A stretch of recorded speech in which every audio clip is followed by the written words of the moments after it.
committed here, trying to find some new guys, scouring the transfer portal. What, as a whole, were you trying to kind of get out of this first group coming in? Yeah, just like you said, the initial phase, I got hired, and it was the first signing date was approaching quickly. Wanted to make sure that we hit the in-state commitments first, and try to shore up those relationships, gain those relationships, and get them signed and maintain their commitment. And then I thought it was important to go identify and sign a transfer quarterback. I thought we did that. I thought Hudson was the best quarterback in the portal, and so it was good for Graham and I to go out and see him and his family, ultimately get him enrolled here.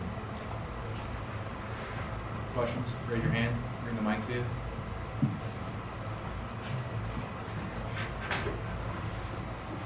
Yeah, Coach, what do you think the strength of the class is? That's a good question. I think everybody is of the like-minded.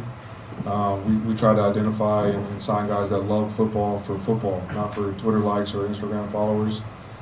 These guys, they love ball. The guys that we have already enrolled have hit the ground running in workouts, and they're doing overtime, workouts and working on the craft in the indoor, by themselves. So I think we've got the right kind of guys to make up the locker room and maintain and enhance the chemistry there. Are there any of the incoming freshmen you think that will be capable of playing a significant role or even a minor role in 2023? I would hope so. I think we'll find out more through spring ball when we get an accurate evaluation. Right now they're just working out. Nobody's put on pads, nobody's taking a snap. But if they're the type of guys that we want to recruit to this program, hopefully they can help us on Saturdays. Any sense on what you may be looking for from the portal when that next window opens in May? That's going through spring ball and getting an accurate evaluation of exactly what the roster is, how they fit with the scheme on both sides of the ball.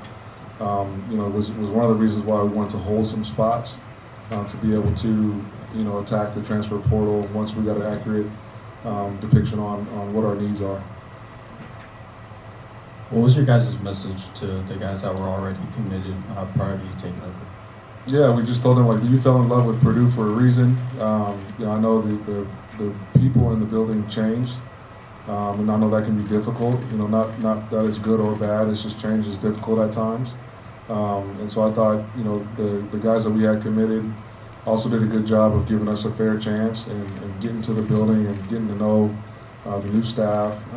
And I think that, that excitement led to most of them maintaining their commitment and signing with us. And as a staff, what was your guys' focus in this 2023 recruiting class? Like I said earlier, just to make sure we shored up the guys that were already committed, specifically the guys in the state of Indiana, going to get a grad, a transfer portal quarterback, and then trying to get the best available players that were still available, both high school and in the portal, that our staff had prior relationships with, and I thought we were able to do that. When you were talking to those guys that were previously committed to Purdue before you came in and chose to stay with the program, what seemed to be among them some of the main reasons that they chose to stay with Purdue? Yeah, every individual is different and have their different reasons. I do think, obviously, this university is world class in its education. The facilities are first class and compete with any school in the country. And coupled with what I think is the best fan base in the Big Ten. And then obviously getting to know the staff, getting to know me as the head coach and what type of program I want to run, and then getting to know the staff members and their egoless, they're high energetic individuals that know the game of football. And so I think all of those things attracted the guys that were already committed to stay committed.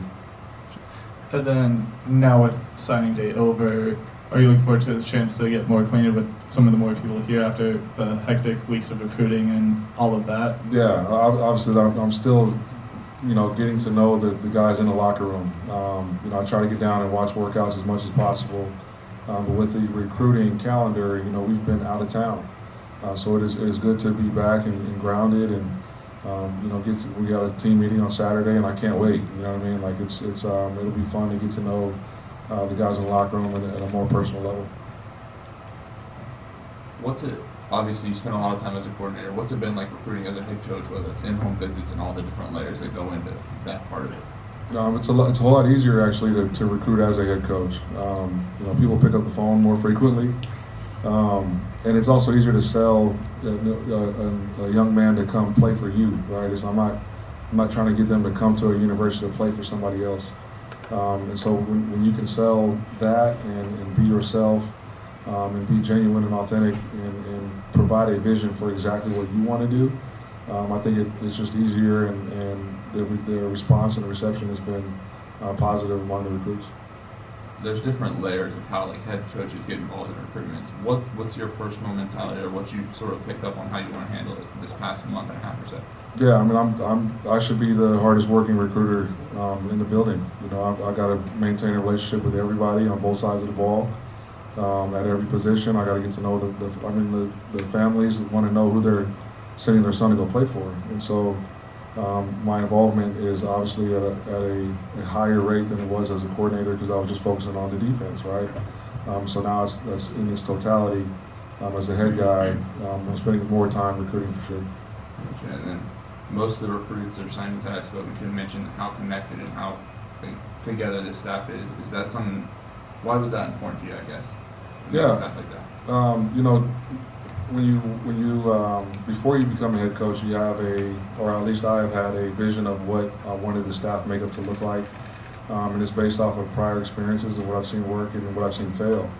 And the programs that I've been a part of where we had success, we had synergy and chemistry within the staff, because it also breeds into the locker room.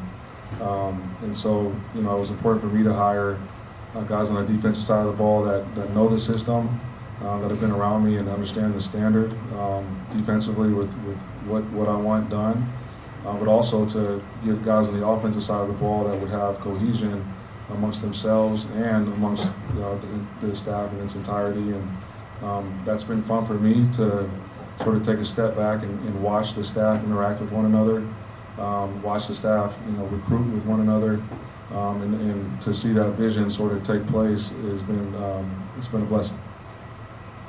Other question? Alan Beck. Recruiting is always about stories and relationships and getting in and having meals or whatever in homes. What was your favorite? You don't have to necessarily say which house you were in, or what was your best recruiting story from this year, maybe the best meal you had, or the funniest thing that happened to you, if there was anything funny on this last few weeks. Let's see. I think the recruiting experience with George Byrne was a special one. Obviously he had a very tight relationship with the previous staff here, and so to get him to give us a chance to recruit him and get to know his family. His family is dealing with some things right now, and so for them to open up their home to us and get to dive into the real relationships, and to be able to sign him today, just in its entirety, that was a very humbling and gratifying recruiting experience. Sam, go ahead. Ron, you mentioned you thought Hudson was the best quarterback in the portal, and getting him early, I think that was the point where Purdue fans said, okay, we're going to be okay, at least at the main position. But what is it about Hudson and his experience at Texas and how he fits what Coach Harrell wants to do with this offense? Yeah, when you watch the tape, like the ball comes out of his hand pretty effortlessly, and it's natural. And he's also a football player. He's not just a quarterback. He's got the ability to extend plays with his legs. He's very calm and collective. He's got great poise, which I think is important at the quarterback position. He's just got a calm confidence about him. Comes from a great family. He's got an older brother that he looks up to that is also athletic and used to kick his butt all the time. So he's got some general toughness there. And then when you turn on the tape and watched him while he was in the game at quarterback at Texas, he had a lot of success. So I think with what Graham wants to do philosophically, we'll put him in positions to succeed and heighten and emphasize his strengths. Obviously, he's got to go compete and win the job this spring, but we're excited that he's here.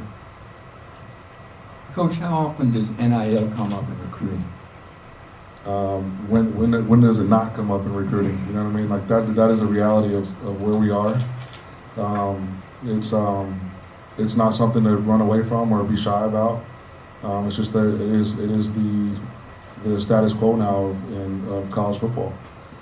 So you know, I think we've got a good plan in place there that can lead to sustained success. And so, you know, I'm excited. I'm not scared of NIL. I think it's, you know, some people look at it as a challenge. I look at it as an opportunity. With the prevalence of the transfer portal, does it change your philosophy on recruiting high school players in that either you might have less space or less need for developmental players? You know, I think it changes a little bit just depending on what your roster numbers are and where you think you've got, you know, viable starters at certain positions within what class those guys are in.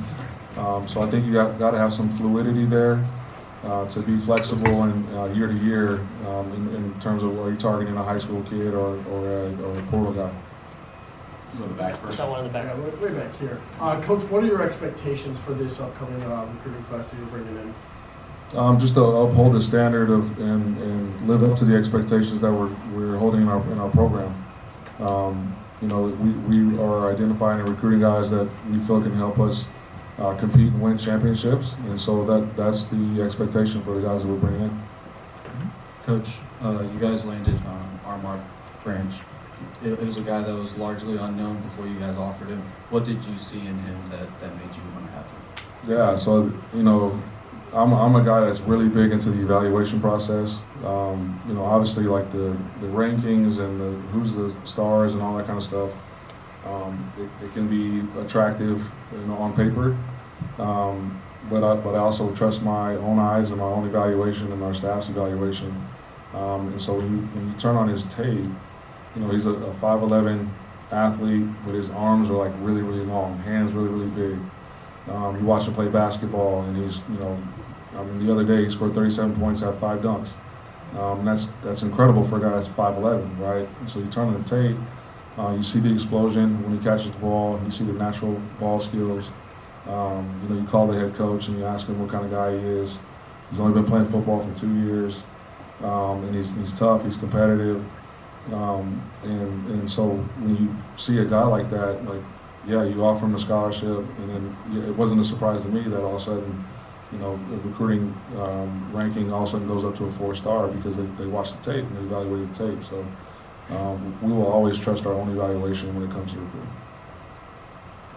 Speaking of Armar, can you walk through a little bit of the story of from his high school coach being someone that you coached with in Missouri to talking to him even on Instagram, visiting him in high school, like all these steps that you guys went through in this process with him? Yeah, so like you said, AJ Fadale was in our recruiting department to start at Missouri when I was there.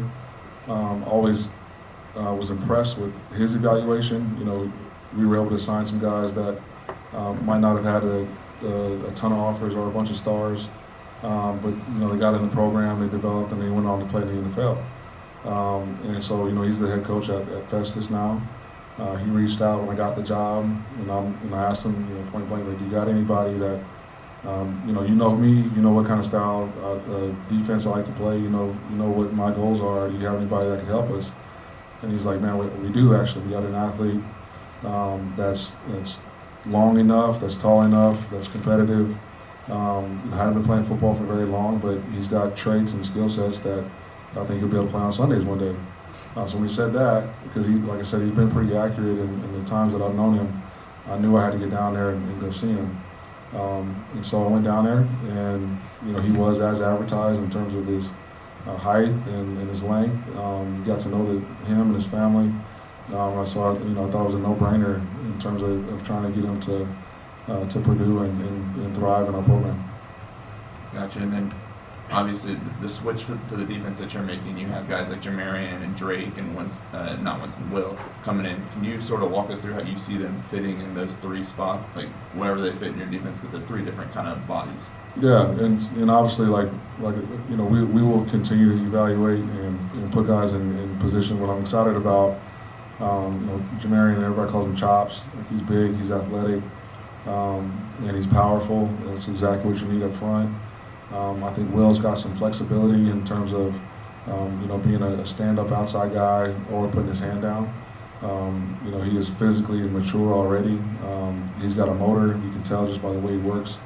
I'm super excited about him. So, as guys get in and we start putting on pads, we'll be able to tell for sure what position they'll play and what kind of position flexibility they'll have. Gotcha. But going back to George for a second, how much credit do you give to Coach Day for all the work that he put into all the visits and all the stuff that he had? Yeah, like just kind of going through George's recruitment. For a while there, I was a one-man band, right? So I went to their home, got to meet him and his dad, and then when we started hiring, hired Graham. They came down to campus and visited with Graham. George's dad grilled him, you know what I mean? And but we got him to delay the signing day, and then when we hired Daggy, he really dove into the X's and O's on how we'll use the tight end and what they've done with tight ends in the past. And I think just as he got to know Daggy, got to know Graham, started feeling comfortable with their ability to develop him in order to reach his goals. On this one, Isaiah Walker, a guy that bounced around 2 schools, went JUCO. Just what was the process like talking to him about why you guys wanted him here? Coach Maddox, knowing him from Butler, coaching there, what was that whole process like to get him for it? Yeah, similar situation, just really getting to know the family first, going to visit him in Miami. He's a big, athletic offensive lineman that also has some position flexibility. And I think he's learned from his past experiences, and he's hungry to thrive in an environment like that we can provide at Purdue.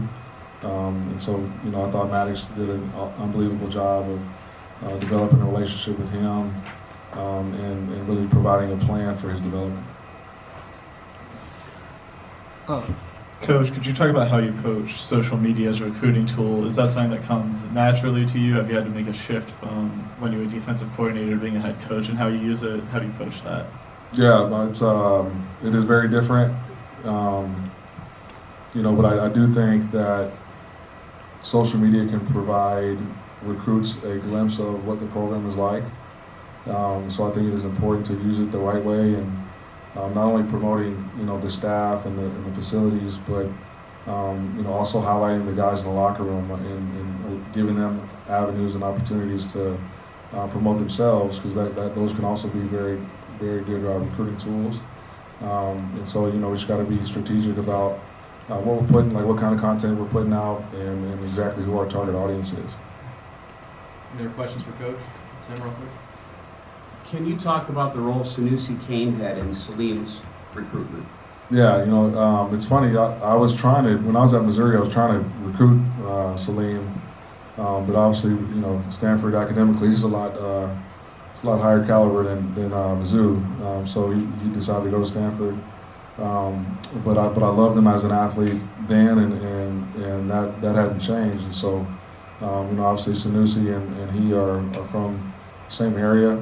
They actually work out together all the time when they're back home. So when Sanusi had brought up the fact that he was getting in the portal, and had gotten in the portal, I was like, heck yeah, let's go. His recruiting process has come full circle for me. And so to get him and his family out and see what plan we have for them, and ultimately to get him signed was huge. This kind of goes off Tim's question. Obviously, you guys are on the front line recruiting, but when guys come in to visit, the guys who are already on the team, what did you make of what they were able to do and how they were able to make the recruits feel to get those guys in here for the future? Yeah, I thought they did an unbelievable job to a man. We gave them an opportunity to have like a player panel and just talk about how it feels different and what the vision is and how we're able to try to enhance their experience while they're here. And I thought those guys were great ambassadors for our university. One more question. Nick, one more question. All right, last one. But obviously the focus has been on 2023, and you can't get into specifics next cycle, but how's it been when you've been able to get these juniors on campus, get these guys that you know you're going to have time to build a relationship with? It's been awesome. The state has tremendous 24 talent, and I can't wait for that class. All right. Thanks, everyone. Thanks, Coach. Appreciate you guys.